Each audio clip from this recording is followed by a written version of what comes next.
Here's the latest audio research news from the transmitter. Revised statistical bar extracts less common variants from autism genetic studies. By Holly Barker. The stringent statistical threshold used in genome-wide association studies, GWAS, hides low-frequency variants linked to autism and other conditions, a new preprint suggests. Lowering the threshold could reveal some of those variants, according to the study. It's really innovative, says Carrie Bearden, professor of psychiatry and biobehavioral sciences at the University of California, Los Angeles, who is not involved in the work.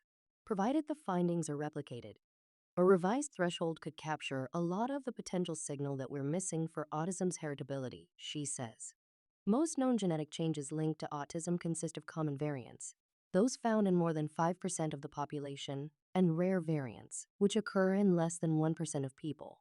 But few studies have uncovered variants that sit between those extremes. Such low-frequency variants may account for some unexplained heritability but are concealed by standard statistical parameters, says study investigator Marla Mendes, a research associate at the Sick Kids Research Institute in Toronto. The conventional GWAS threshold of a p-value of less than 5x 10^8 is tailored to searches for common variants. When a genetic change is shared by a smaller population, there is less statistical power, and real associations can be missed, says study investigator Elemi Breitfeld, adjunct scientist and principal investigator at the Sick Kids Research Institute. Maybe we are missing meaningful information by applying methods that were developed for common traits like height or BMI. Mendes, Breitfeld, and their colleagues generated an alternative threshold by applying the Bonferroni correction, a statistical method that minimizes false positives during analyses that involve multiple statistical tests. By accounting for linkage disequilibrium, the fact that two nearby loci are likely to be inherited together, the team could identify the number of independent tests and drop the significance threshold. They then varied that threshold and simulated its ability to detect known autism variants. That test run pointed to 2.03x 10^7 as the optimum limit for detecting low-frequency variants.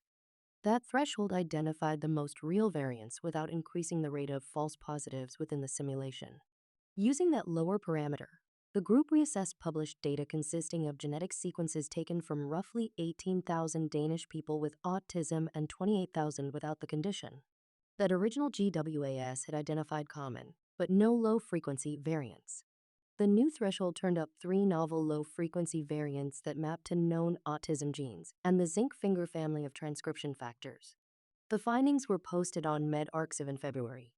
The study challenges a long-standing assumption in statistical genetics that a single genome-wide significance threshold works equally well across all allele frequencies, says Aaron Besterman, medical director at the Laura Rodriguez Research Institute of Family Health Centers in San Diego, who was not involved in the study. Raising that question is valuable for the field.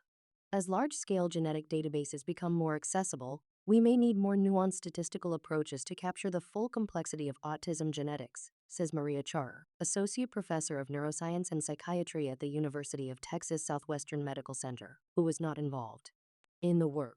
But the ultimate test is whether it can be replicated using an independent dataset, Char says. Until then, we won't know whether the proposed threshold can generate meaningful associations, she adds. And although the simulation didn't produce false positives, boosting statistical power is bound to yield some inaccurate hits in a larger dataset, says Michael Salter Townsend, associate professor of statistics at University College Dublin, who was not involved in the work. There's no such thing as a free lunch, he says. The preprint investigators plan to repeat their analysis in separate datasets, including data derived from non-European populations, Mendes says.